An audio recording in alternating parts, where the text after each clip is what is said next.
toutes et à tous et bienvenue sur un nouveau tutoriel pour GIMP 2.10.14, la dernière version en date, téléchargeable sur le site officiel, ici GIMP. Vous voyez, donc ici on est sur le site officiel, vous ne demandez pas où vous pouvez avoir GIMP, il n'y a que sur GIMP.org. Vous aurez le lien bien sûr de GIMP.org directement sous le descriptif de cette vidéo. Alors lorsqu'on va dans Download ici ou directement ici, le site est capable de reconnaître si nous sommes sous Linux ou autre. Mais bien sûr, vous trouverez votre logiciel préféré donc sous Linux bien sûr, Mac OS, pour Macintosh, pour Windows et finalement toutes les autres versions qui peuvent exister, qui ne seront peut-être pas répertoriées ici. Je pense qu'il y a de quoi trouver votre bonheur. Alors ce que je vous propose aujourd'hui, c'est bien sûr de magnifier vos images, vos photos, grâce à des scripts. Alors pour ça, vous avez différents scripts, ici, qui sont sur le site, dont je vous mettrai également le lien dans le descriptif. Et bien ce site vous propose tout simplement des scripts à l'unité ou en paquet l'ensemble. Alors vous avez ici un descriptif dans de la photo originale qui a été prise, hein, donc un paysage et un beau matou, et ensuite l'application du script sur ces images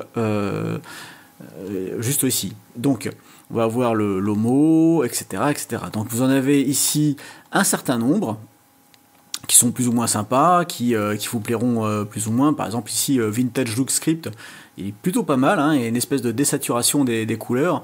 On retrouve vraiment les vieilles images, vieilles photos qu'on pouvait faire avec nos appareils photo argentiques après développement.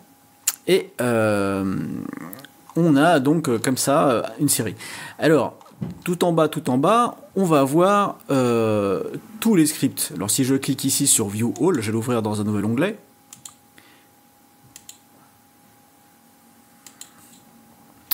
Eh bien, on va avoir ici tous les scripts qui vont être référencés. Alors, par exemple, si je prends celui qui m'intéresse le plus, le National Geographic Script, qui donne des images comme vous aurez sur le magazine, hein, donc avec ce traitement photo qui sature, qui vraiment pousse très loin l'image. Et donc ce script est téléchargeable ici. Hein, vous voyez ici, vous avez version batch pour faire du traitement par l'eau, et puis ici le script seul pour l'application. Revenons ici. Ici, on va donc avoir la possibilité de télécharger tous les scripts en un seul clic. Alors pour les utilisateurs de Debian ou Ubuntu-like, vous avez la chance d'avoir ici un lien qui vous permet de télécharger ça, ma foi, assez facilement sous forme d'un paquet. Mais je vais rester généraliste et on va aller dans le téléchargement directement par le zip. Mais pour cela, on en reparle juste après ceci.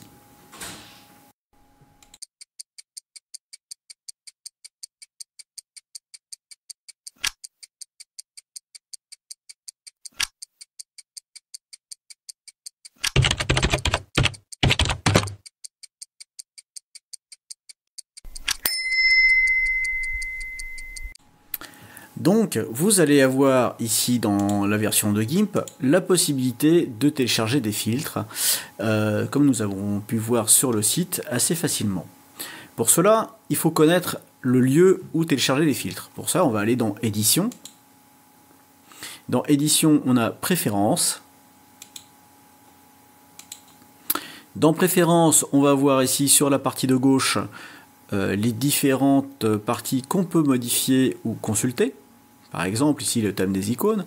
Et tout en bas, on va avoir ici Dossier avec un petit plus. Je clique dessus, ce qui va déplier l'arborescence. Et dans les dossiers, on va rechercher tout simplement Script. Maintenant, sur la partie de droite, on va pouvoir voir ici la liste des répertoires qui sont consultés pour les scripts. Je vais aller dans Script qui est installé ici pour moi sous Linux, dans ce répertoire.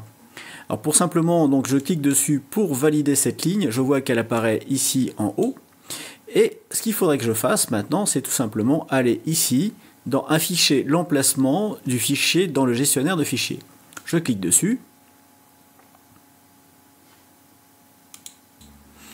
Et j'ai maintenant mon navigateur qui va s'ouvrir sur exactement le même emplacement, donc home, George, config.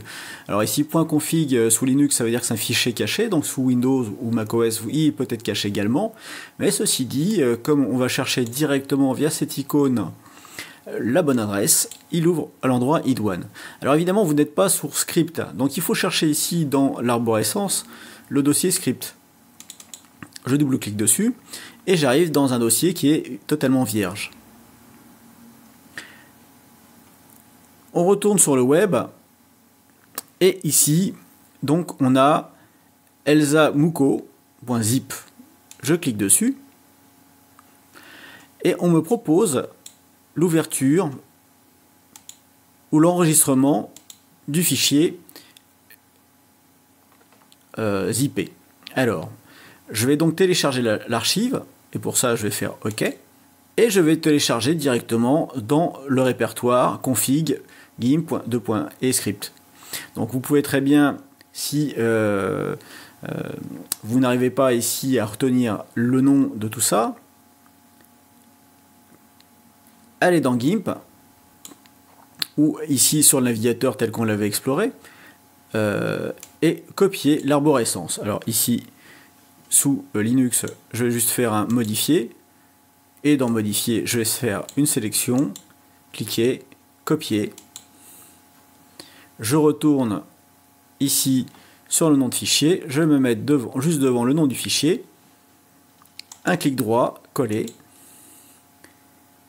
et je vais avoir ici le script qui va s'enregistrer dans le bon répertoire. J'enregistre et on va voir ce qui se passe. Voilà. Ici, on a notre script. Il ne me reste plus qu'à faire un clic droit et à le décompacter. Donc je vais l'extraire ici. Maintenant que ça a été décompacté, ici je vais avoir les différents scripts et plugins. Alors, on a des licences et un fichier lisez-moi. Alors on va être poli, on va lire ce qu'il y a dans le fichier. Alors on trouvera dans ce fichier ici le nom du fichier script, donc le fichier qui va lancer les différentes commandes GIMP qui vont donner le résultat escompté. Et on va trouver juste derrière ici par exemple filter décor. C'est-à-dire que antique border, on va le trouver dans filter décor. Alors regardons dans GIMP, on va dans filtre, décoration, et on va avoir quelque part antique.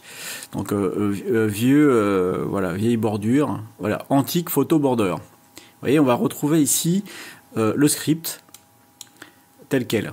Regardons sur un autre script, si vous n'êtes pas convaincu.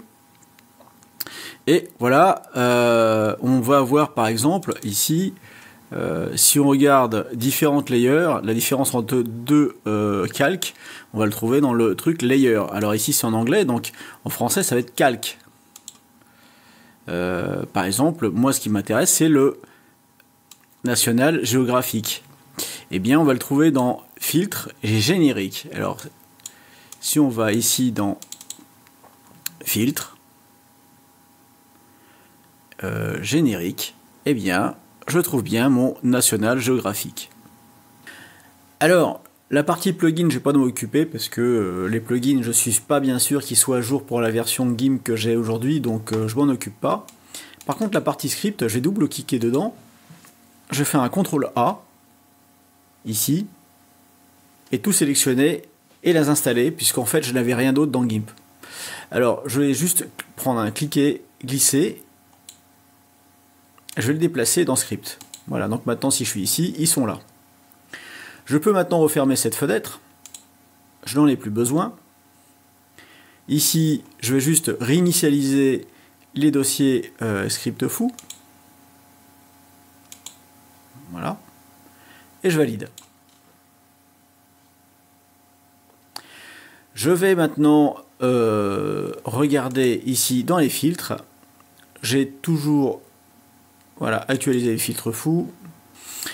Alors maintenant, pour être bien sûr que ça le prenne en compte, je vais juste redémarrer GIMP. Donc je redémarre ici GIMP rapidement. Voilà, donc GIMP a été redémarré. On va pouvoir maintenant aller dans les filtres. Et au niveau des filtres, vous voyez, si je vais ici par exemple sur générique, j'ai maintenant National Geographic. Alors évidemment, on ne le voit pas beaucoup parce qu'il y a ici, il n'y a pas d'image. Donc je vais mettre un petit lapin sur GIMP. Voilà. Donc voilà une première image avec un petit lapin.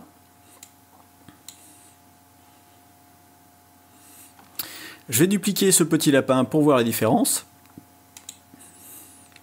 Et sur cette copie, je vais aller appliquer le filtre national, par exemple, National Geographic, ici. Paf.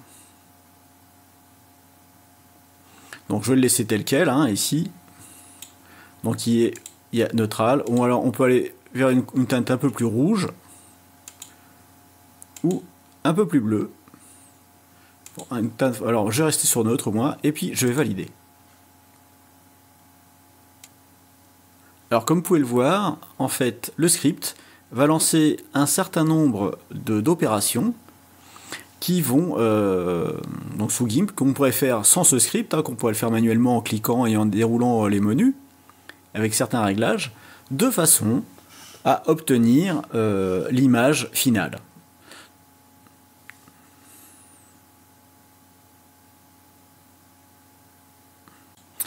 Alors, voilà le résultat au niveau du script. Donc, il a effectué ici différentes opérations.